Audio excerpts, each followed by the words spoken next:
Hello friends, constitution में अभी हमने इसका प्रियम्बल प्रस्तावना उद्देशिका डिस्कस किया। Part 1 from article 1 to 4 the union and it's territory, ये हमने डिस्कस किया। सेकंड पार्ट में आर्टिकल 5 to 11 में सिटीजनशिप नागरिकता के बारे में डिस्कस किया। थर्ड पार्ट में आर्टिकल 12 to 35 में फंडामेंटल राइट्स के बारे में डिस्कस किया और पार्ट 4 में 36 से 51 में डीपीएसपी राज्य नीति का निदेशक तत्व और पार्ट 4A में आर्टिकल 51A में फंडामेंटल ड्यूटीज के बारे में डिस्कस किया। ये मैंने आपको कहा था कि पार्ट 1 से पार्ट 4A का एक पेयर बना के इसको लर्न करना है। उसके बाद में पार्ट 5 आर्टिकल 52 से 151 द यूनियन, पार्ट 6 152 से 237 द स्टेट राज्य, सेवंथ पार्ट 7th अमेंडमेंट से 1956 में हट गया। इसमें एक आर्टिकल हुआ करता था 238, ये बी कैटेगरी स्टेट का है। और 8th पार्ट है 239 से 242 द यूनियन टेरिटरीज संघ राज्य क्षेत्र। इनका पार्ट 5 से पार्ट 8 का एक पेयर अपने को बना के इसको लर्न करना है। ये इस कॉन्स्टिट्यूशन को इजीली लर्न करने की ट्रिक्स हैं कि इनको ऐसे पार्ट बना लो, पार्ट 1 to पार्ट 4A और पार्ट 5 से पार्ट 8। इसके बाद में हमने जो ये तीन पार्ट 9, 9A और 9B, इनका एक पार्ट बनाना है। 243 से 243O पंचायत के बारे में डिस्कस किया। कॉन्स्टिट्यूशन के पार्ट 9A में आज जो हम डिस्कस करने वाले हैं 243P से ZG म्युनिसिपैलिटीज, इसके बारे में। तो पंचायत के बारे में हमने डिस्कस किया, ये स्टेट की डेफिनेशन क्या है, कमिटीज क्या है पंचायत के बारे में, और ये 243 से 243O तक का डिस्कशन हमने पिछले वीडियो में कर लिया था। आज हम पार्ट 9A और ये पार्ट 9A और पार्ट 9B, इनके जो सिमिलर प्रोविजन है इनको एक कंपैरिजन स्टडी करते चलेंगे। तो आप एक बार फिर से इसको साथ के साथ देखते चलना। जो सिमिलर प्रोविजन है वो यहां पे मैं बताता चलूंगा, इसको भी अपन कंपैरेटिव वाले को भी डिस्कस करेंगे। तो आपका एक पार्ट के साथ में दूसरा और तीसरा, यानी पार्ट 9, पार्ट 9A और पार्ट 9B, पंचायत, म्युनिसिपैलिटी और कोऑपरेटिव सोसाइटी, तीनों प्रिपेयर हो जाएंगे। आज हम पंचायत को लास्ट वीडियो में डिस्कस कर चुके हैं। आज पार्ट 9A में म्युनिसिपैलिटी के बारे में डिस्कस करेंगे। म्युनिसिपैलिटी का 243P, इसमें डेफिनेशन दे रखी है। डेफिनेशन में पहली डेफिनेशन कमिटी की है, तो कमिटी के बारे में आगे 243S में बताया गया है। डिस्ट्रिक्ट यानी जो हमारा जिला होता है, बी में इसकी डेफिनेशन, और सी में मेट्रोपॉलिटन एरिया यानी जिन नगरों की जनसंख्या 10 लाख से ऊपर की है, ऐसे नगरों को मेट्रोपॉलिटन एरियाज कहा जाएगा। डी में है म्युनिसिपल एरियाज, नगरपालिका क्षेत्र, ये राज्यपाल के द्वारा घोषित। ये ध्यान रखना, पूछते एग्जाम में नगरपालिका क्षेत्र को कौन डिक्लेयर करेगा, डिक्लेयर्ड बाय गवर्नर, ये ध्यान रखना, एग्जाम में पूछा हुआ है। ये बात अलग है, जो भी स्टेट में गवर्नर के द्वारा और यूनियन में प्रेसिडेंट के द्वारा जो भी इस तरह का डिक्लेरेशन होता है, अप्रूवल होता है, उसको लेजिस्लेचर के फ्लोर पे रखना ही पड़ेगा। पार्ट 5 है तो पार्लियामेंट, और पार्ट 6 है तो स्टेट के लेजिस्लेशन के फ्लोर पे रखना पड़ेगा। 243P में का सबसेक्शन E है म्युनिसिपैलिटी, नगरपालिका, इसके बारे में 243Q में आगे डिफाइन किया गया है। F में पंचायत क्या है, ये 243B में अभी हम देखेंगे।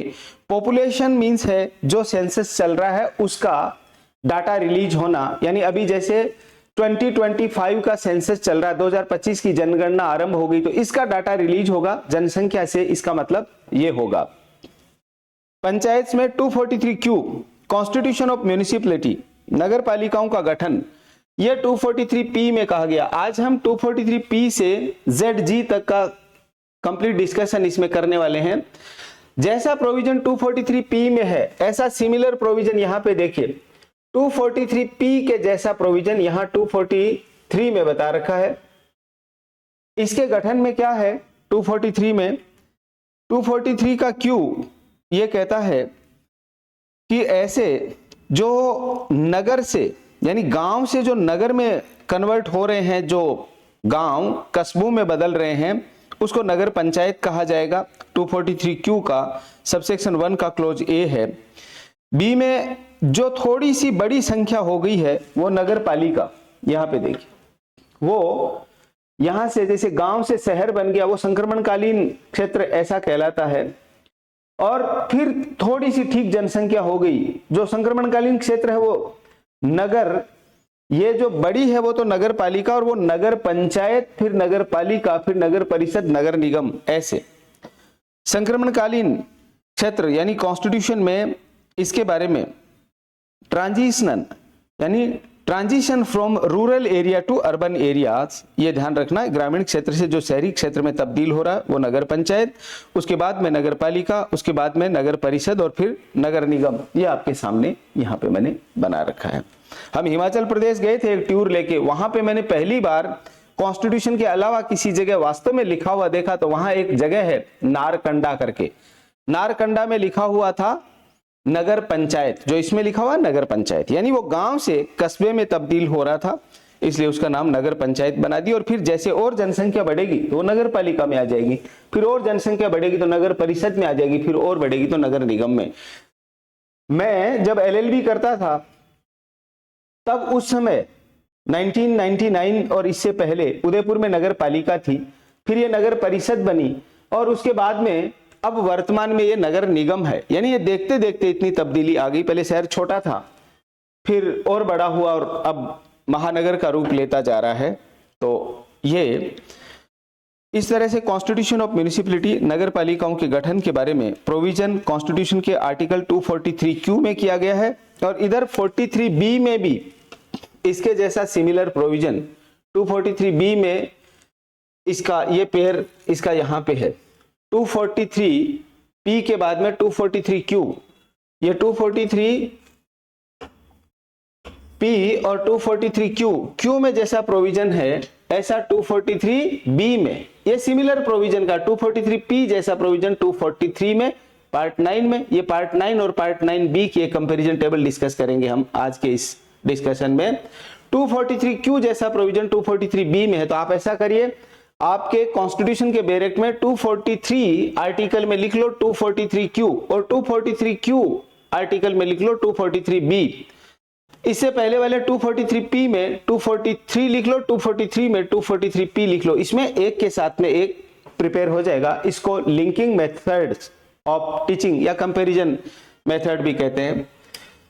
243Q के बाद में यहां पर कॉन्स्टिट्यूशन ऑफ म्यूनिसिपैलिटीज, इसके बाद में 243R है, 243R। नेक्स्ट 243R के जैसा सिमिलर प्रोविजन 243C में दिया हुआ है। 243R, इसको देखिए, 243R में प्रोविजन किया गया है कंपोजिशन ऑफ म्यूनिसिपैलिटी, यानी म्यूनिसिपैलिटी का जो कंपोजिशन होना है वो किस तरह से होगा। यानी पूरे जो नगर है, कौन सा, ये नगर पालिका, नगर परिषद, नगर निगम, इसको वार्ड में बांटा जाएगा। यानी कि ये वार्ड क्रमांक 1, 2, 3 ऐसा करके जितना संख्या है उसके अनुपात में वार्ड्स में बांटा जाएगा इसको। और नगर परिषद को भी यही है और नगर निगम में भी यही सेम चीज है इसको। और जो पार्षद है इसका चुनाव डायरेक्ट होगा, सीधा चुनाव होगा। नगर पालिका का चेयरमैन, नगर परिषद का चेयरमैन और नगर निगम का मेयर, ये वार्ड पार्षद मिलकर के इसको मेजोरिटी से चुनाव करते हैं, बहुमत के द्वारा इनका चुनाव होता है। और ये तो है 243R के क्लोज 1 में। 243R का क्लोज 2 कहता है कि कुछ लोग जो नगर पालिका के बारे में अनुभव रखते हैं, ऐसे लोगों को राज्य सरकार के द्वारा पार्षद नॉमिनेट किया जाता है। एक तो हो गया क्लोज 1 में डायरेक्ट पार्षद इलेक्ट होते हैं, क्लोज 2 में है कि पार्षद को नॉमिनेट किया जाएगा। और इसके बाद में इसमें जो इनके MLA MP जो इस एरिया में रहते हैं वो भी इनकी मीटिंग में आएंगे। ये यहां मैंने यहां लिख रखा है, राज्यसभा का सांसद का अगर घर उस नगर परिषद, नगर पालिका, नगर निगम में पड़ता है, विधान परिषद के विधायक का घर अगर है, लोकसभा सांसद का घर उस एरिया में है, या विधान सभा के विधायक का घर उस एरिया में है, किसमें, नगर पालिका, नगर परिषद और नगर निगम में। यही सेम चीज यहां पर भी लागू होती है ग्राम पंचायत, पंचायत समिति और जिला परिषद में। तो वो भी उनकी बैठकों में अपेक्षित है, आएगा, उसका भी अपना मत होगा, क्योंकि वो उस एरिया में रहने वाला जनप्रतिनिधि है। तो नगर पालिका का, नगर परिषद का और नगर निगम का गठन कैसे हुआ? पहला डायरेक्ट इलेक्शन, दूसरा नॉमिनेटेड बाय स्टेट गवर्नमेंट, और तीसरा इसके जो एमएलए एमपी इस एरिया में रहते हैं या एमएलसी इस एरिया में रहते हैं, राज्यसभा के सांसद रहते हैं, वो भी इसकी बैठकों में जाएंगे। ऐसा मिलाकर के परिषद बनेगी। और जो ये वार्ड पंच हैं, ये पार्षद, इनके द्वारा बहुमत से इसका अध्यक्ष चुना जाएगा। ये हो गया इसका 243 में दिए गए प्रोविजन। इसके बाद में 243 तो 243 में जैसा प्रोविजन है, इसका सिमिलर प्रोविजन यहां देखिए 243 के जैसा। यहां हमने 243 को डिस्कस किया, Q को, R को। अब S के जैसा सिमिलर प्रोविजन नहीं है, इसलिए यहां पे 243 नहीं दिया हुआ है। तो 243 में क्या प्रोविजन है? इसमें दिया हुआ है constitution and composition of ward committee, यानी वार्ड में जो कमिटियां बनेंगी उसके बारे में यहां पे प्रोविजन किया गया है। अलग अलग कमिटी, स्वच्छता कमिटी, स्वागत समिति, साज सज्जा समिति, ऐसे समितियां किनको मिलकर के बनती है? समितियां इनको मिलकर के। ये जो पार्षद हैं, इनको किसी को कमिटी का चेयरमैन बना देंगे, कोई इसका डेप्यूटी चेयरमैन होगा, ऐसा करके। यहां पर एक प्रोविजन और इधर दिया हुआ है, जैसे 243C है, ऐसा प्रोविजन 243C के जैसा प्रोविजन यहां पे 243R में है। ये एक चीज मैं और बता दूं एस में आगे चलने से पहले, 243C में हमने देखा कि इनका गठन कैसे होगा पंचायत का। तो इसके गठन के साथ में ये आर्टिकल हमको अच्छे से याद कर लेने, 243C के जैसे। 243C एक आर्टिकल है, इसके साथ में राज्यसभा का गठन जो आर्टिकल 80 में हो रहा है, ये भी ध्यान में रखना है। लोकसभा का 81 में है, इसको भी ध्यान रखना है। विधानसभा का 170 है, ये भी ध्यान रखना है। और विधान परिषद का 171 है। इनको 243C के साथ लिखना है, और 243C के साथ में लिखना है ये वाला 243R भी लिखना है। तो ये एक आर्टिकल के साथ में हम 5 आर्टिकल लिख रहे हैं। अब इसको ऐसे समझ लो, अभी मैंने आपको बताया था कि ये राज्यसभा, लोकसभा, विधानसभा, विधान परिषद 4 सदन होते हैं। ऐसे ही गांव में ग्राम पंचायत, पंचायत समिति, जिला परिषद, और शहरों में नगर पालिका, नगर परिषद और नगर निगम। इसका ध्यान में हमें रखना है, यह ध्यान रहे। 243S में दिया हुआ है कमिटियां। तो कमिटी के बारे में मैंने बताया, अलग अलग इनकी कमिटियां इस प्रकार से बनाई जाएंगी। ऐसी नगर पालिका जिसकी जनसंख्या 3 लाख और उससे ज्यादा है, और वार्ड में उसको विभाजित किया है, 1 से अधिक वार्डों से मिलकर के वो बनेगी। और राज्य के विधानमंडल के द्वारा वार्ड समिति की संरचना और उसके प्रादेशिक क्षेत्र के लिए ऐसी वार्ड समितियां बनाई जाएंगी अलग अलग। जैसे मैंने बताया ना, स्वच्छता समिति, स्वागत समिति, साज सज्जा समिति, ऐसे अलग अलग समितियां इसमें बनेंगी। तो 243S में जैसा प्रोविजन है, ऐसा 243C इसके साथ में हम लिख सकते हैं। उसके बाद में है 243T, रिजर्वेशन ऑफ सीट्स, ये वाला 243T में। अब रिजर्वेशन ऑफ सीट्स में यहां पर जैसा प्रोविजन 243T देखें, 243T में जो प्रोविजन है, इसका सिमिलर प्रोविजन 243D में दे रखा है। अब 243D में क्या प्रोविजन है? 243D में हमने डिस्कस किया SC का रिजर्वेशन, ST का रिजर्वेशन, OBC का रिजर्वेशन, वुमेन का रिजर्वेशन। फिर इसमें भी SC women, ST women, OBC women, और वुमेन तो है ही है, और अभी थोड़े दिन बाद में एक रिजर्वेशन और देखने को मिलेगा, वो मिलेगा EWS और EWS वुमेन का रिजर्वेशन। तो ये जैसा प्रोविजन पंचायत में पार्ट 9 में आर्टिकल 243D में रिजर्वेशन का है, कॉन्स्टिट्यूशन में लिखा 1/3 रिजर्वेशन, हमारे यहाँ पे 50% सीटें रिजर्व हैं, ये ध्यान रहे। तो जैसा प्रोविजन 243D में है, इसके जैसा सिमिलर प्रोविजन 243T में, और यहां पर 243T और 243D इनका एक कंपैरिजन टेबल आप लोग बना लीजिएगा। यह रिजर्वेशन का मैंने आपको बताया। उसके बाद में रिजर्वेशन ऑफ सीट्स के बाद में जैसा 243T में है, ऐसा 243D में। उसके बाद में है 243U, ड्यूरेशन ऑफ म्युनिसिपैलिटीज। तो ये ड्यूरेशन ऑफ म्युनिसिपैलिटीज में 243U। अब ड्यूरेशन हमारे देश में लोकसभा का, यहां पे देखिए लोकसभा विधानसभा और पंचायत, गांव की जो ग्राम पंचायतें हैं उनका और जो म्यूनिसिपैलिटीज हैं इनका सबका 5 साल का कार्यकाल होता है। तो जैसा प्रोविजन 243U में किया गया है, ऐसा सिमिलर प्रोविजन 243U के जैसा प्रोविजन यहां 243E में किया गया। इसलिए आप 243E के साथ में 243U लिख लीजिए और 243U के साथ में 243E लिख लीजिए। 5 साल का टेन्योर इनका होता है। उस 5 साल का कार्यकाल पूरा हो इतने में चुनाव करवा लिए जाते हैं। पहले दिन जब बैठक आरंभ होती है तब से 5 साल की गणना होती है। उसके बाद में 243V डिस्क्वालिफिकेशन फॉर मेंबरशिप, सदस्यता के लिए निर्हरताएं, जैसा 243V में है ऐसा 243F में है। ये देखिए 243V के जैसा प्रोविजन 243S में दिया गया है। ये एक एक करके देख लो। 243V ये डिस्क्वालिफिकेशन की बात करता है और यहां पर इसके जैसा सिमिलर प्रोविजन यहां पे किया गया 243F में।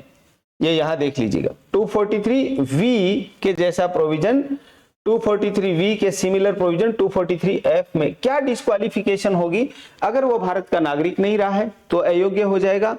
अगर वो यहां पर दे रखा किस किस में, पंचायत में और म्यूनिसिपैलिटी में दे रखा है, जिनके 2 से ज्यादा बच्चे हैं वो भी डिस्क्वालिफाइड हो जाएगा। इसमें मैंने आपको केस बताया था जब पंचायत वाला डिस्कस कर रहे थे, जावेद वर्सेस हरियाणा का।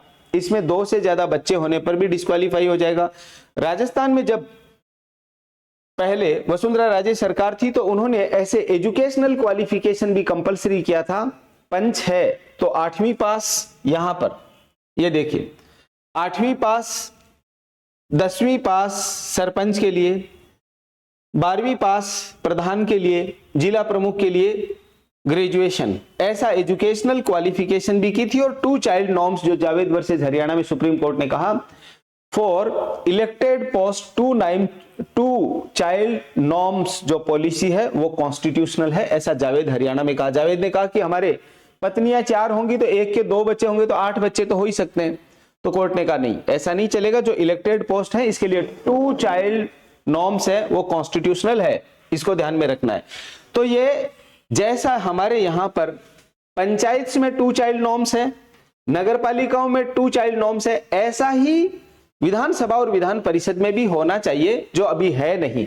तो ये अयोग्यता के आधार हो गए, कोई पागल हो गया, दिवालिया हो गया, भारत का नागरिक नहीं रहा, या 2 से ज्यादा बच्चे हो गए, ऐसा व्यक्ति अयोग्य हो जाएगा। ये 243V में प्रोविजन किया गया और 243V के जैसा सिमिलर प्रोविजन 243F में किया गया है। इसलिए आप 243F के साथ में 243V लिख लो, 243V के साथ में 243F लिख लो। उसके बाद में 243V के बाद में 243W, इसमें प्रोविजन किया गया इंडियन कॉन्स्टिट्यूशन में powers, authority and responsibility of municipality, नगर पालिकाओं आदि की शक्तियां, प्राधिकार और दायित्व। 243W जैसा प्रोविजन 243G में, यहां पे देखिए 243W जैसा प्रोविजन 243 के G में किया गया है। जब हम पंचायत को डिस्कस कर रहे थे तब 243G के साथ में मैंने आपको शेड्यूल 11 देखने के लिए कहा था जिसमें 29 सब्जेक्ट हैं, और आज हम अभी 243W के साथ में इसका शेड्यूल 12 देखेंगे। आप एक बार शेड्यूल 12 निकालिए, वो पंचायत ये अपनी म्यूनिसिपैलिटी क्या क्या कार्य करेंगी उसके बारे में दिया हुआ है। इसके टोटल 18 कार्य दिए गए हैं और इसके ऊपर आर्टिकल 243B लिखा हुआ है। ये भी एग्जाम में पूछते हैं कि शेड्यूल 11 में लिखा हुआ 243G और शेड्यूल 12 में लिखा 243W, ये एग्जाम में पूछा जाता है, ध्यान रखना इसका। तो 12th शेड्यूल है 12वीं अनुसूची, जिसको 74th अमेंडमेंट से 1992 में कॉन्स्टिट्यूशन में ऐड किया गया और विद इफेक्ट फ्रॉम 1 जून 1993। जैसे 11th शेड्यूल को 73rd अमेंडमेंट के द्वारा 1992 में ऐड किया गया और 24 अप्रैल 1993 से एनफोर्समेंट में आई, 11th शेड्यूल एनफोर्समेंट में आया। उसमें टोटल 29 सब्जेक्ट है जो गांव की पंचायतें विकास कार्य करेंगी उनके बारे में। और 12th शेड्यूल यानी 12वीं अनुसूची में जो 18 सब्जेक्ट्स दिए हुए हैं उनमें पहला है urban planning including town planning. 12वीं अनुसूची का शेड्यूल 12 का एंट्री नंबर 1 है नगरीय योजना जिसके अंतर्गत नगर योजना भी है। सेकंड है रेगुलेशन ऑफ लैंड यूज और कंस्ट्रक्शन ऑफ बिल्डिंग्स, भूमि उपयोग का विनियमन और भवनों का निर्माण। थर्ड नंबर की एंट्री है शेड्यूल 12 में planning for economic and social development, आर्थिक और सामाजिक विकास योजना। और 4 है रोड्स एंड ब्रिजेज, सड़क और पुल। 5 नंबर की एंट्री है water supply for domestic, industrial and commercial purpose, घरेलू उद्योगों, वाणिज्यिक प्रयोजनों के लिए जल प्रदाय। और 6 नंबर की एंट्री है पब्लिक हेल्थ, सैनिटेशन और conservancy and solid waste management, लोक स्वास्थ्य, स्वच्छता, सफाई और कूड़ा करकट। ये स्वच्छता वाली गाड़ियां आती है ना, गाड़ी आई घर से कचरा निकाल, ये वाली इसी में है एंट्री नंबर 6 में। 7 में है फायर सर्विसेज, अग्निशमन सेवाएं। 8 में है urban forestry, protection of the environment and promotion of ecological aspects, नगरीय वानिकी, पर्यावरण का संरक्षण और पारिस्थितिकी के आयामों की अभिवृद्धि करना। ये 74th अमेंडमेंट के द्वारा 1992 में इसको ऐड किया गया था। 80 पूरा का पूरा इस शेड्यूल 12 को, ये मैं बार बार दोहरान कर रहा हूं ताकि आपके अच्छे से याद हो जाए। 9 नंबर की एंट्री है safeguarding the interest of weaker section of society including the handicapped and mentally retreated, समाज के दुर्बल वर्गों के जिनके अंतर्गत विकलांग और मानसिक रूप से मंद व्यक्ति भी हैं, हितों की संरक्षा करना। और एंट्री नंबर 10 है स्लम इंप्रूवमेंट एंड अपग्रेडेशन, गंदी बस्ती सुधार और प्रोन्नयन। ये गंदी बस्ती वाला गांव के उसमें नहीं है, क्योंकि ये तो औद्योगिकरण के कारण प्रथम विश्व युद्ध और सेकेंड वर्ल्ड वॉर के बाद में, द्वितीय विश्व युद्ध के बाद में औद्योगिकरण बढ़ा, ऐसे ऐसे शहरों में ये गंदी बस्तियां बसना भी चालू गया। बस्तियां अच्छी क्यों ना बसे, गंदी क्यों बसे? क्योंकि गरीब लोग एक साथ आकर के, बहुत सारे ये कचरे वाली गाड़ी वाले आते हैं, ये एक साथ स्लम बस्ती में आके बस जाते हैं, एक साथ आकर के बस गए। या जयपुर में जैसे जवाहर नगर में जो वो टीला है, वहां पर बहुत सारे बांग्लादेशी रोहिंग्या रिफ्यूजी बसे पड़े हैं। अभी तो वो SIR आया है, उसकी वजह से इनमें खलबलाहट मची हुई है। तो ऐसे लोग ये गंदी बस्तियों का निर्माण करते हैं। तो अच्छी बस्ती क्यों नहीं, व्यवस्थित तरीके से होगा तो बस्ती अच्छी होगी और कैपेसिटी से ज्यादा लोग आके गिर जाएंगे, पड़ जाएंगे वहां पे, तो बस्ती गंदी हो जाएगी। जैसे हमारे शहर गंदे हो गए, नगर गंदे हो गए ज्यादा जनसंख्या के कारण से। 11 नंबर की एंट्री है अर्बन पॉवर्टी एलिवेशन, नगरीय निर्धनता और उन्मूलन। 12 नंबर की एंट्री है provisions of urban amenities and facilities such as park, garden and playgrounds, नगरीय सुख सुविधाओं और सुविधाओं जैसे पार्क, उद्यान, खेल के मैदानों की व्यवस्था करना। 13 नंबर की एंट्री है promotion of cultural educational and aesthetic aspect, सांस्कृतिक, शैक्षणिक और सौंदर्य पर एक आयामों की अभिवृद्धि करना। 14 नंबर की एंट्री है ब्यूरियल प्लेसेस, इनके बारे में है, और इलेक्ट्रिकल क्रिमेशन यानी गाड़ना और कब्रिस्तान और सौदागृह, इनके बारे में ब्यूरियल और क्रिमेशन सेंटर की बात करता है। 15 नंबर की एंट्री है cattle ponds, prevention of cruelty to animals, kanji house और पशुओं की क्रूरता का निवारण करना। 16 नंबर की एंट्री है vital statistics including registration of birth and death, जन्म और मृत्यु प्रमाण पत्र का पंजीकरण, रजिस्ट्रीकरण करना। और 17 नंबर की एंट्री है public amenities including street lights, park lots, bus stops and public conveniences, सार्वजनिक सुख सुविधा जिसके अंतर्गत सड़कों पर प्रकाश, पार्किंग स्थल, बस स्टॉप और जन सुविधाएं भी आती हैं, जैसे अपने ये सुलभ शौचालय वगैरह, ये सारी चीजें।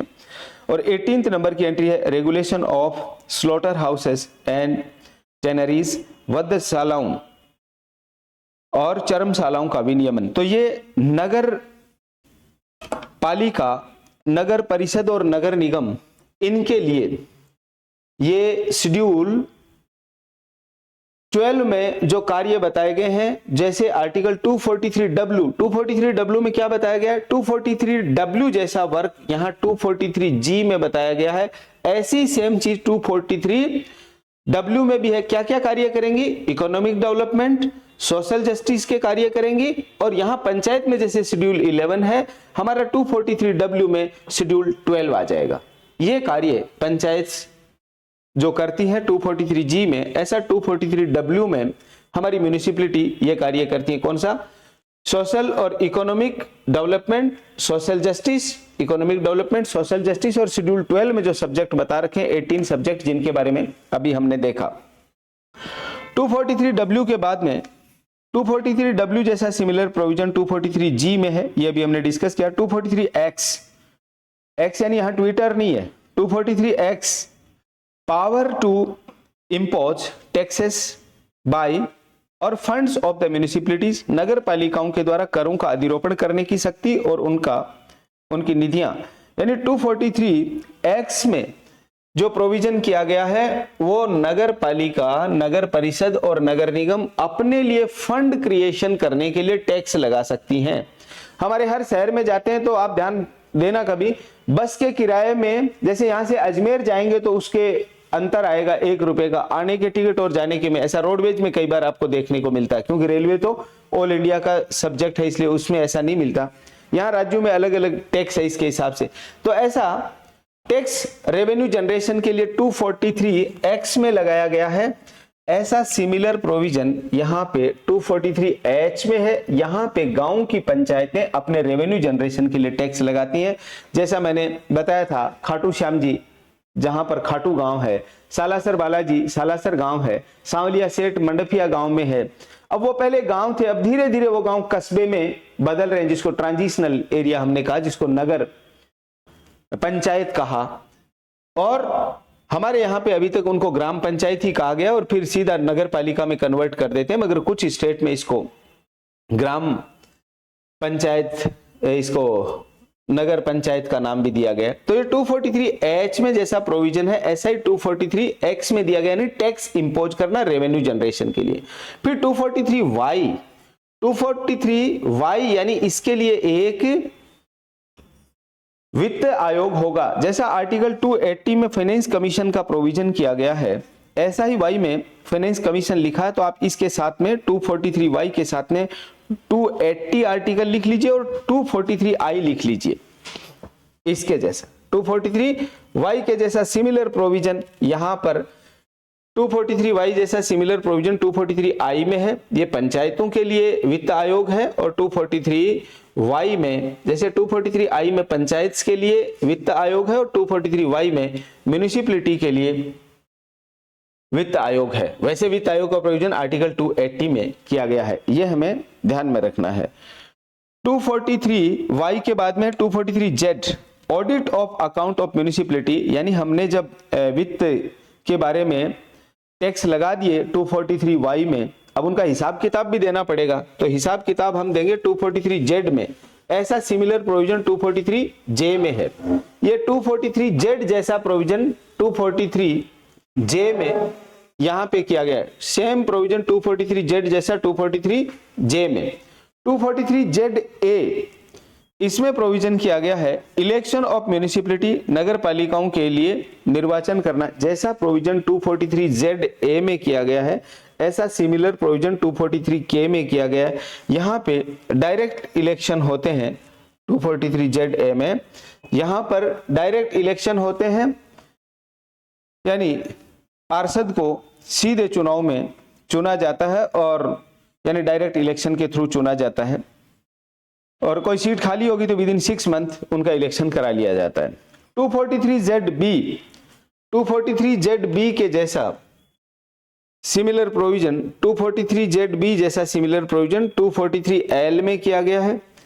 जैसे 243ZB में दिया हुआ है संघ राज्य क्षेत्रों को लागू होना, यानी ये जो प्रोविजन है कौन से वाले, नगर पालिकाओं वाले, म्यूनिसिपैलिटी वाले, ऐसे सिमिलर प्रोविजन सेम ऐसा का ऐसा 243L में दिया गया। 243L पंचायत से रिलेटेड प्रोविजन और 243ZB म्यूनिसिपैलिटी से रिलेटेड प्रोविजन राज्यों के साथ साथ में केंद्र शासित प्रदेशों में भी एज सच लागू होंगे। ये दोनों आर्टिकल 243ZB और 243L इस बात के बारे में कहता है। 243L पंचायत ये भी यूनियन टेरिटरीज में लागू होंगी और 243ZB भी यूनियन टेरिटरीज में लागू होगा। इसके बाद में 243C part not to apply to certain areas 243 यानी इस भाग का कुछ क्षेत्रों को लागू नहीं होना। 243ZC में दे रखा है कि ये म्यूनिसिपैलिटी से रिलेटेड प्रोविजन कहां लागू नहीं होंगे, ट्राइबल एरिया जैसे दार्जिलिंग हिल काउंसिल जहां पे है, इन एरियाज में लागू नहीं होंगे। ऐसे ही पंचायत के बारे में भी 243 एम में दे रखा कि ये प्रोविजन कहां कहां लागू नहीं होंगे। उसके बाद में 243 जेड सी के बाद में 243 का जेड डी है, कमीशन फॉर डिस्ट्रिक्ट प्लानिंग, जिला योजना के लिए समितियां। तो जिला योजना के लिए इसमें 243 जेड डी में अलग अलग कमिटियां गठित की जाएंगी, समितियां बनाई जाएंगी जो पंचायतों पालिकाओं के द्वारा तैयार योजनाओं को, यानी जो गांव की पंचायतें और शहरों की म्यूनिसिपैलिटी जो विकास कार्य करती हैं उनके लिए ऐसी कमेटियां तैयार करना। उसके बारे में विधानमंडल के द्वारा नियम बनाए जाएंगे जो जिला योजना समिति बनेगा, यानी विधानसभा के द्वारा यानी स्टेट लेजिस्लेचर के द्वारा लॉ बनाया जाएगा ताकि गांव का विकास पंचायतों के द्वारा और शहरों का विकास म्यूनिसिपैलिटी के द्वारा, यानी रूरल एरियाज का डेवलपमेंट है थ्रू पंचायत और इसका अर्बन एरिया का डेवलपमेंट है थ्रू म्यूनिसिपैलिटी, दोनों मिलकर के कार्य करें। इस तरह की एक प्लानिंग बनाई जाएगी ताकि गांव के साथ साथ शहर भी विकसित हो। जैसे अभी मोदी जी ने नारा दिया स्मार्ट सिटी, फिर बाद में आया कि स्मार्ट विलेज क्यों नहीं। अरे भाई, शहरों को ही आप स्मार्ट बनाएंगे तो विलेज को स्मार्ट क्यों नहीं बनाएंगे, क्योंकि विलेज पहले से साफ सुथरे स्वच्छ हैं, इतनी समस्या नहीं है। तो ऐसे राजस्थान में भी 2 शहर जयपुर और उदयपुर को स्मार्ट सिटीज में लिया गया था, धीरे धीरे इनका भी दायरा बढ़ाया जा रहा है। ऐसे गांव और शहरों का मिलकर के विकास हो, इसके लिए 243 ZD में कमिटी फॉर डिस्ट्रिक्ट प्लानिंग, इसके बारे में, यानी यहाँ पर जिला कलेक्टर, जिला परिषद, जिला प्रमुख, इन सब की चेयरमैनशिप में एक कमिटी बनेगी। वो कमिटी यहाँ पर जिला परिषद का, यहाँ पर ये नगर निगम, नगर पालिका, नगर परिषद, ये मिलकर के गांव और शहरों के विकास की दिशा तय करने के लिए 243 ZD में एक कमिटियों के गठन की बात की गई है विकास के लिए। 243 ZE committee for metropolitan planning, महानगरीय योजना के लिए ये कमिटियां भी जैसे 243 ZD में थी उसी प्रकार से किस तरह से महानगरों का जो विकास हो रहा है वो ठीक तरह से हो, व्यवस्थित हो, इसके लिए कितना फ्लाईओवर बनाना है, कितने अंडरपास बनाने हैं, कितने मेट्रो लाइन वगैरह बिछानी है, सड़कों को कितना चौड़ा करना है, कितना ओवरब्रिज बनाना है, कितना, ये सारी चीजें 243 ZE में आ जाएंगी। कमिटी फॉर मेट्रोपॉलिटन प्लानिंग, महानगरीय योजना समिति, ये भी मिलकर के जो महानगर क्षेत्र है यानी जो मेट्रोपॉलिटन एरियाज हैं, जिसको हम यहाँ पर नगर निगम कहा गया है, जिसकी प्रमुख मेयर होती हैं, वो उनके लिए मिलकर के राज्य का विधानमंडल ऐसी विधि बनाता है जिससे ये महानगर, जैसे राजस्थान में जयपुर, जोधपुर और उदयपुर, कोटा, इन बड़े नगरों का, और देश भर में तो पहले ये 3-4 होते थे, दिल्ली, मुंबई, कलकत्ता और मद्रास, जिसको आजकल चेन्नई और कोलकाता कहा जाने लग गया और बंबई को मुंबई कहा जाने लग गया। इनके अलावा तो बहुत सारे हमारे महानगर बन गए हैं, पहले 4 महानगरों में आते थे। इनके विकास के लिए 243 ZE में प्रोविजन किया गया। 243 ZF continuance of existing laws and municipality, 243 F के जैसा, तो ये C हो गया, D हो गया, E हो गया, F, 243 F के जैसा सिमिलर प्रोविजन, यहां पर F के जैसा सिमिलर प्रोविजन 243 N में किया गया है। यहां पर 243 F के जैसा प्रोविजन 243 N में किया गया है। इसका मतलब है कि ऐसे जो हमारे विधान विधियां और नगर पालिकाओं का बना रहना, यानी जो 73rd और 74th अमेंडमेंट के द्वारा इनका प्रोविजन किया गया, उससे पहले जो प्रोविजन पंचायत के बारे में, म्यूनिसिपैलिटी के बारे में किए गए थे, वो एज सच बने रहेंगे। ये 243 का ZF में जो बात की गई है, ऐसी बात यहाँ 243 N में पंचायत के रिगार्डिंग है, ये म्यूनिसिपैलिटी के रिगार्डिंग है। लास्ट प्रोविजन है हमारा 243 ZZ, ये जनरेशन, जैसे जेड जेन है ऐसे याद कर लो। 243 ZZ में जैसा प्रोविजन किया गया है, ऐसा 243 O में किया गया है। इसमें है bar to interfere by court in electoral matters, निर्वाचन संबंधी मामलों में न्यायालयों के हस्तक्षेप का वर्जन। यहां पर चुनाव से संबंधित मामलों में जैसे 243O में है कि पंचायत, अभी राजस्थान में सारी पंचायतों का पुनर्गठन हुआ है, कुछ गांव दूसरी पंचायत में चले गए जिसको ग्राम पंचायत कहते हैं, जहां सरपंच चुना जाता है। कुछ वार्ड भी ऐसे पंचायत समितियों का गठन किया गया, कुछ नई पंचायत समितियां बनी। जैसे हमारे पहले मेरी सीकर जिले में फतेहपुर शेखावाटी तहसील लगती है, पहले वहां एक पंचायत समिति थी फतेहपुर शेखावाटी। अब फतेहपुर शेखावाटी तो है ही है, उसके साथ में रामगढ़ शेखावाटी, उसको भी एक पंचायत समिति बना दिया गया। यानी पहले एक जगह प्रधान होता था, अब दोनों कस्बों में प्रधान होगा, फतेहपुर के लिए भी और रामगढ़ के लिए भी। तो ऐसे इन मामलों को लेकर अगर कोई कहे कि नहीं मेरा गांव इधर क्यों चला गया, हम इस पंचायत या इस पंचायत समिति में क्यों आ गए, जिला परिषद में क्यों आ गए, इसको लेकर कोई भी 243O में ग्राम पंचायत, पंचायत समिति और जिला परिषद के लिए, और 243ZG में नगर पालिका, नगर परिषद और नगर निगम के लिए अगर कोई व्यक्ति संतुष्ट नहीं है तो वो कोर्ट में नहीं जा सकता। ये कोर्ट के इंटरफेरेंस को मना किया गया 243O में पंचायत से रिलेटेड और 243ZG में म्युनिसिपलिटी से रिलेटेड, ये कोर्ट के इंटरफेयर को यहां पर मना किया गया है। तो ये हमारा जो प्रोविजंस है, हमने पंचायत से, एक बार मैं इन दोनों को कंपेयर कर देता हूं, फिर तीसरे वाले को बाद में अगले वीडियो में डिस्कस करेंगे। पार्ट 9 में हमने पंचायत के बारे में डिस्कस किया। 243 से 243O 1992 में, यानी 73rd अमेंडमेंट के द्वारा 1992 में एक कॉन्स्टिट्यूशन में ऐड कर दिया गया। कहां ऐड किया गया? 11th शेड्यूल में। और पार्ट 9 में भी इफेक्ट इसको दिया गया, WEF मीन्स होता है विद इफेक्ट फ्रॉम 24 अप्रैल 1993 से। ये हमारा शेड्यूल 11 और पार्ट 9 एग्जिस्टेंस में आया 243 से लेकर के 243O तक।